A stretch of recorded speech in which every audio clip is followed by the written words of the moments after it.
Okay, तो next हमारे पास जहाँ पे हमने वीडियो छोड़ी थी 9th का आगे और वाला क्वेश्चन है, what are the stimulant. Stimulant क्या होते हैं?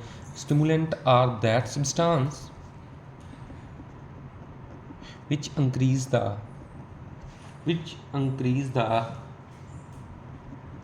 activity of central nervous system, जो सेंट्रल सीएनएस की एक्टिविटी को बढ़ा दें, जिससे कोई भी पर्सन है वो क्या फील करे, जिससे हाँ जी, जिससे कोई भी पर्सन है वो थोड़ा सा एक्टिव फील करे, अलर्ट फील करे। ठीक है, कोई भी पर्सन एक्टिव फील करे, अलर्ट फील करे, या बॉडी फंक्शन जो हैं, बॉडी जो फंक्शंस हैं वो क्या हो जाएं, स्पीड अप हो जाए। बॉडी फंक्शन क्या हो जाए, स्पीड अप हो जाए।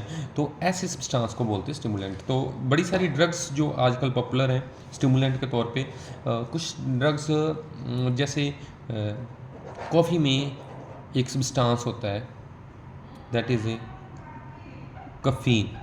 ठीक है, तंबाकू में एक सब्सटेंस होता है निकोटीन।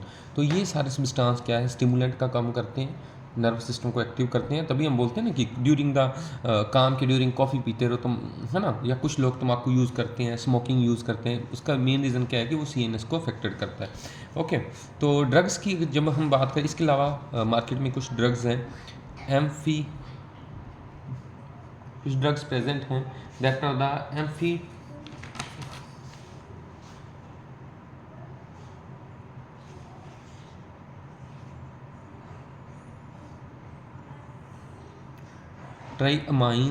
एम्फीट्राइमाइंस हैं। ठीक है, जो और हाँ जी, जो क्या करते हैं स्टिमुलेंट का। तो ये हमारे पास 3 एग्जांपल होगी। नेक्स्ट जो क्वेश्चन हमारे पास है 10 नंबर क्वेश्चन है, name the technique used for the separation of the DNA segment. ठीक है, 10 नंबर क्वेश्चन का आंसर क्या है? ऐसी टेक्निक, वो टेक्निक हमारे पास कौन सी है जिसमें that technique is a gel electrophoresis. उस टेक्निक को क्या बोलते हैं? Gel electrophoresis. उसमें होता क्या है, एक हमारे पास प्लेट होती है, उस प्लेट के ऊपर एग्रोस जेल लगा देते हैं। यहाँ पे उस प्लेट्स में पिट्स बनी होती हैं, यहाँ पे डीएनए के सेगमेंट डाल दिए जाते हैं और इधर से पॉजिटिव चार्ज अप्लाई किया जाता है। डीएनए के ऊपर होता है नेगेटिव चार्ज, और डीएनए के सेगमेंट जो हैं एग्रोस जेल पे ऐसे चले आते हैं। ऐसे मतलब जो छोटा सेगमेंट होएगा वो फास्टली मूव करेगा और जो बड़ा सेगमेंट होगा वो स्लोली मूव करेगा। और डेंसिटी बेस हम क्या कर लेते हैं, उन सेगमेंट्स को on the basis of the density और on the basis of their mass हम उन सेगमेंट्स को क्या है, सेपरेट कर लेते हैं। Is it okay? ओके, आगे है 11 नंबर क्वेश्चन। आगे 11 number, name any two method use to diagnose the cancer. तो कैंसर एक्चुअली में है क्या? कैंसर हमारे पास है अनकंट्रोल्ड सेल डिवीज़न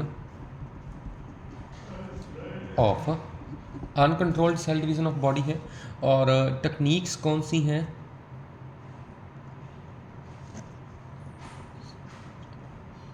जो कैंसर को डिटेक्ट कर सकती हैं। 2 टेक्निक्स हैं आजकल। हम सीटी स्कैन भी यूज़ करते हैं और एमआरआई से भी उसको। सीटी स्कैन क्या है? कंप्यूटर टोमोग्राफी से ऑर्गन्स की 3D इमेज आती है, जिससे ऑर्गन के अगर स्ट्रक्चर में किसी तरह की डिफरेंस आया हो या स्ट्रक्चर चेंज हुआ हो तो उससे आइडेंटिफाई किया जा सकता है कि उसमें कैंसरस है या नॉन कैंसरस है। एमआरआई मैग्नेटिक रेजोनेंस इमेज है। मैग्नेटिक रेजोनेंस इमेज में मैग्नेटिक फील्ड को यूज़ करके ऑर्गन्स को और उसके टिश्यू को एनालाइज किया जाता है। ऑर्गन और उसके टिश्यू की किसी टाइप की जो अनवांटेड ग्रोथ है उसको एनालाइज किया जाता है और इससे कैंसर को क्या किया जाता है, डायग्नोज किया जाता है। ओके, अभी हमारे पास स्टार्ट हो गया हमारे एग्जामिनेशन मास्टर का सेक्शन सी, जिसमें फर्स्ट क्वेश्चन है discuss symptom and mode of transmission of the AIDS. तो सेक्शन सी में हमने एड्स की बात की है। क्वेश्चन नंबर 12 कि जो एड्स है इसका मतलब होता है एक्वायर्ड इम्यूनो डेफिशिएंसी सिंड्रोम। जैसे हमने एक एमसीक्यू में डिस्कस किया है कि ये किसको अफेक्ट करता है, ये टी लिम्फोसाइट को अफेक्ट करता है।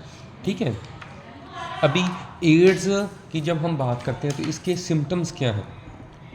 सिम्टम्स की जब हम बात करते हैं, सबसे पहले सिम्टम होएगा नोज़िया, आगे वीकनेस है, नोज़िया है, वीकनेस है। ठीक है, नोज़िया हो गया, वीकनेस हो गया। ठीक है, तो ये कॉमन सिम्टम आते हैं एड्स के जो पेशेंट में देखने को मिलते हैं। नोज़िया हो गया, वीकनेस हो गया, इलनेस और early reception of different infection. उस पर्सन को कोई भी इन्फेक्शन बड़ी जल्दी हो जाएगा। ठीक है, तो ये अप्रॉक्सीमेटली, और इम्यून सिस्टम जो है क्या हो जाएगा, वीक हो जाएगा। ये हमारे पास क्या है, उसके सिम्टम्स हैं। और जब हम बात करते हैं मोड ऑफ ट्रांसमिशन की जब बात करते हैं, सबसे पहला है बॉडी फ्लूइड एक्सचेंज से ये क्या होती है, ट्रांसमिट होती है। Body fluid throughout the STD contacts या more than using the one partner, उसकी वजह से भी ये डिसीज़ होने के चांसेस हैं। सेकंड है ब्लड ट्रांसफ्यूज़न। थर्ड है ब्लड ट्रांसफ्यूजन है। और थर्ड वन है पेरेंट टू, अगर मतलब किसी मदर को एड्स है और मदर से प्लसेंटा के थ्रोट बेबी को ट्रांसफ़र हो सकती है, और इन्फेक्टेड नीडल यूज़ करने से ये डिसीज़ क्या है, आगे ट्रांसमिट हो सकती है। ओके, आगे है नेक्स्ट क्वेश्चन नंबर, आगे हमारे पास हो गया 13। ये आपसे right A short note on the central dogma, question number 13। तो 13 में सेंट्रल डोगमा क्या है। सेंट्रल डोगमा, ये एक साइंटिस्ट था जिसका नाम फ्रांसिस क्रिक था। उसने क्या बोला था, आरएनए से उसने क्या बोला था, डीएनए से बनता है आरएनए। आरएनए से क्या बनता है जी, आरएनए से बनती है प्रोटीन। अब डीएनए बनने का जो प्रोसेस है उसको क्या बोलते हैं जी, रेप्लिकेशन बोलते हैं। डीएनए से आरएनए बनने का जो प्रोसेस है उसको क्या बोलते हैं जी, ट्रांसक्रिप्शन बोलते हैं। आरएनए से प्रोटीन बनने का जो प्रोसेस है उसको क्या बोलते हैं, ट्रांसलेशन बोल देते हैं। तो this is given by the Francis Crick. तो आगे है क्वेश्चन नंबर 14। ओके, तो 14 नंबर क्वेश्चन है write 4 essential requirement of the genetic material. ठीक है, ऐसा कौन सी क्वालिटीज़ डीएनए में है जिसकी वजह से वो एक जेनेटिक मटीरियल का काम करता है, या फिर किस वजह से कोई भी मटीरियल जो है वो जेनेटिक मटीरियल का काम कर सकता है। कोई भी मटीरियल को जेनेटिक मटीरियल का काम करने के लिए जो क्वालिटीज़ अभी डीएनए में फाउंड होती है उसमें अप्रॉक्सीमेटली 4 क्वालिटीज़ होनी चाहिए। फर्स्ट क्वालिटी क्या है कि वो केमिकली स्टेबल होना चाहिए। दूसरी क्वालिटी उसमें क्या है कि लो रेट ऑफ म्यूटेशन होना चाहिए। ये नहीं कि थोड़ी सी यूवी रेस से वो म्यूटेट हो जाए। ठीक है, लो रेट ऑफ म्यूटेशन होना चाहिए, केमिकली स्टेबल होना चाहिए। ठीक है, और इसके बाद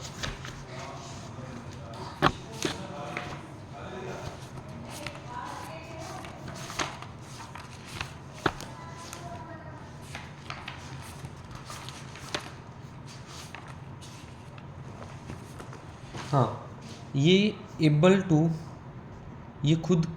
खुद रेप्लिकेशन करने के लिए एबल अपनी कॉपी जनरेट कर सकता होना चाहिए, और लो to express the Mendelian character. ये मेंडेलियन करेक्टर्स को एक्सप्रेस करता है। तो ऐसा मटीरियल ही ऑलवेज क्या करेगा, जेनेटिक मटीरियल का काम करेगा। और ऐसे सेम टू सेम करेक्टर किस में फाउंड होते हैं, डीएनए। सो इसलिए हर एक जगह पे डीएनए किसका काम करता है, जेनेटिक मटीरियल का काम करता है, विद फ्यू एक्सेप्शंस। आगे बच्चे, हाँ जी, आगे नेक्स्ट क्वेश्चन इसका है give difference between leading and lagging strand. तो इसका और में क्वेश्चन है, देखो जब हमारे पास डीएनए से आरएनए की फॉर्मेशन होती है, डीएनए से किसकी फॉर्मेशन होएगी, आरएनए की फॉर्मेशन। तो डीएनए के क्या होंगे, 2 स्टैंड होंगे। एक स्टैंड होएगा 3 प्राइम टू 5 प्राइम एंड, और दूसरा स्टैंड होएगा always 5 prime to 3 prime end. अब हमने ट्रांसक्रिप्शन में ये पढ़ा हुआ है कि डीएनए के दोनों स्टैंड में से सिर्फ एक स्टैंड के ऊपर ही किसकी आरएनए की सिंथेसिस होएगी, और जिस स्टैंड के ऊपर आरएनए की सिंथेसिस होएगी, जिस स्टैंड के ऊपर आरएनए की सिंथेसिस होएगी, दैट स्टैंड इज, मान लो इस स्टैंड के ऊपर दूसरा नया स्टैंड बन रहा है, तो इस स्टैंड को क्या बोलेंगे, इस स्टैंड को भी call them a leading strand. ठीक है, और ये जो दूसरा स्टैंड तो यूज़ नहीं होएगा, और जो स्टैंड यूज़ नहीं होएगा उस स्टैंड को क्या बोलेंगे, लैगिंग स्ट्रैंड। और दोनों में से जो स्टैंड लीडिंग स्टैंड होएगा उसकी पोलैरिटी ऑलवेज क्या होएगी, 3 प्राइम टू 5 प्राइम, और जो लैगिंग स्टैंड होएगा उसकी पोलैरिटी क्या होएगी, 5 प्राइम टू 3 प्राइम। क्या ये क्लियर है कि डीएनए के दो स्टैंड होते हैं, उसमें से एक स्टैंड आगे आरएनए सिंथेसिस में यूज़ होता है, और जो स्टैंड यूज़ होएगा उसको लीडिंग स्टैंड बोलेंगे, जो नहीं यूज़ होएगा उसको लैगिंग बोलेंगे, और जो यूज़ होएगा उसकी पोलैरिटी ऑलवेज क्या होगी, 3 प्राइम टू 5, और जो नहीं यूज़ होएगा उसकी पोलैरिटी क्या होगी, ऑलवेज 5 प्राइम टू 3 प्राइम आएगी। ठीक है, ओके, चलो तो नेक्स्ट चलते हैं। जो नेक्स्ट क्वेश्चन हमारे पास है 15, that is convergent evolution leads to analogous organ, explain with similar example. हाँ जी, ये हमें पता है। सबसे पहले क्वेश्चन नंबर 15, कन्वर्जेंट एवोल्यूशन। जब कन्वर्जेंट एवोल्यूशन की हम बात करते हैं, कन्वर्जेंट एवोल्यूशन होता क्या है कि ऐसे ऑर्गन जो ऑर्गेनिज्म में डेवलप हुए हैं जिनका रीज़न जो है डिफरेंट है, लेकिन फंक्शन जो है वो क्या करते हैं, सेम करते हैं, ऐसे एवोल्यूशन को हम क्या बोलते हैं जी, कन्वर्जेंट। जैसे हमारे पास एग्जांपल के तौर पे जैसे फ्लिपर ऑफ डॉल्फिन के फ्लिपर हैं, एंड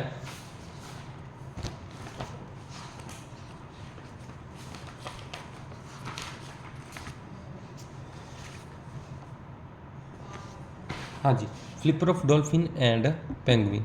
देखो, डॉल्फिन के जो फ्लिपर हैं वो 4 आर्म से बने हुए हैं, ठीक है। पेंगुइन के जो स्टिजियल ऑर्गन से बने हुए, मतलब एक्स्ट्रा हैं, ओनली बॉडी मास की कवरिंग है।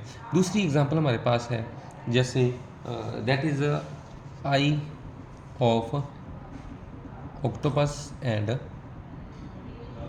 मैमल्स। तीसरी एग्जांपल हमारे पास है स्वीट पोटैटो एंड पोटैटो,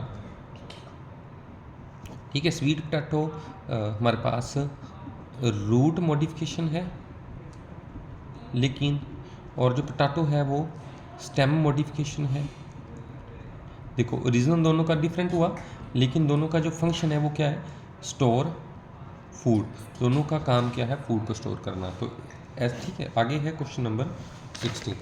तो 16 नंबर क्वेश्चन हमारा है expand lab, give the occurrence and significance. ठीक है, देखो लैब का मतलब क्या है, लैब मीनिंग हो गया हमारे पास लैक्टिक एसिड बैक्टीरिया। लैब मतलब लैक्टिक एसिड बैक्टीरिया हुआ। इनका मेन काम क्या है, convert milk into curd, milk को कर्ड में कन्वर्ट कर देते हैं। और दूसरा इंक्रीज बी12 विटामिन को इंक्रीज़ कर देते हैं, उसकी एफिशिएंसी हो जा सकती है। और हमारे पास क्या है, help in formation of milk products बनाने में हमारी क्या करते हैं, हेल्प करते हैं। ओके, आगे इसका एक और में क्वेश्चन दे रखा है, और 16 का जो और में question, expand the secondary treatment of the sewage.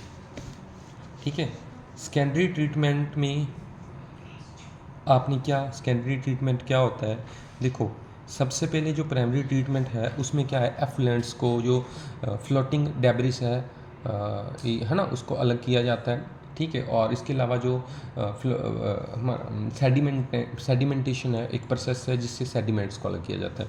उसके बाद जितना भी हमारे पास प्राइमरी ट्रीटमेंट वाला वाटर होता है उसको क्या है, किस में सेंड कर दिया जाता है, उसको सेकेंडरी ट्रीटमेंट के लिए सेंड कर दिया। सेकेंडरी ट्रीटमेंट में होएगा क्या, सबसे पहला स्टेप होता है aeration.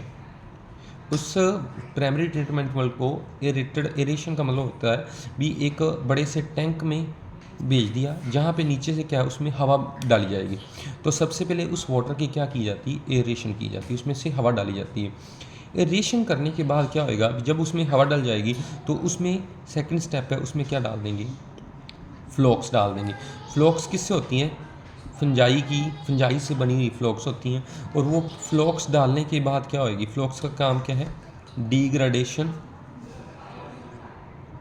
Degradation of organic matter. जितना भी वाटर में ऑर्गेनिक मैटर होएगा उसकी डिग्रेडेशन हो जाएगी। ठीक है, इसके बाद तीसरा स्टेप क्या होएगा, अब फ्लोक्स डाल दी, अब उसमें से कुछ फ्लोक्स को अलग करेंगे। तो इसको सम फ्लोक्स को क्या है, एरेशन टैंक में वापस भेज देंगे। और बाकी जो फ्लोक्स होंगी या जो नीचे का सेडिमेंट्स होंगे, जो सेडिमेंट्स की स्लज है उसको किधर भेज देंगे, उसको भेज देंगे एन एरोबिक टैंक्स में, जहाँ पे उसका एन एरोबिक बैक्टीरिया के थ्रू क्या होएगा, डिग्रेडेशन होएगी और उसमें से गैस पैदा होएगी, दैट इज़ की बायोगैस। उसको अलग अलग पर्पसेस के लिए यूज़ कर सकते हैं। और उसके बाद होएगा क्या, इसके बाद जो वाटर की जो BOD वैल्यू है वो हो जाएगी लो और उसको रिवर में रिलीज़ कर दिया जाएगा। ओके, ये क्वेश्चन मैंने थोड़ा सा बड़ा था लेकिन मैंने शॉर्ट में जल्दी से बता दिया। ठीक है, इसमें होएगा क्या, बस वही होएगा कि सबसे पहले एरेशन टैंक में वाटर में हवा डाली जाएगी, उसके बाद फ्लोक्स डाल देंगे, फंगस की ग्रोथ करवा के अरबिक बैक्टीरिया को ग्रो करवाएंगे और बड़े सारे अरबिक बैक्टीरिया उस पर ग्रो हो जाएंगे और उसमें जितना ऑर्गेनिक मैटर है वो डिग्रेड हो जाएगा। उसके बाद वो नीचे कुछ फ्लोक्स को एरेशन टैंक में वापस डाल देंगे, कुछ फ्लोक्स को कुछ फ्लोक्स को एयर टैंक में वापस डाल देंगे और जो सेडिमेंट्री स्लज होएगी उसको एनएरोबिक टैंक में डाल के उसमें से एनएरोबिक बैक्टीरिया की हेल्प से उसकी डिग्रेडेशन हो जाएगी, बायोगैस प्रोड्यूस होएगी और उसके बाद जो वाटर है उसको रिवर में रिलीज़ कर दिया जाए, क्योंकि उसकी BOD वैल्यू हमने कर दी लो बायोलॉजी। अब वो जो रिवर में जितने भी एक्वेटिक एनिमल्स हैं उनको नुकसान कम पहुंचाएगा। ठीक है, ओके, अभी नेक्स्ट हम स्टार्ट करेंगे सेक्शन D।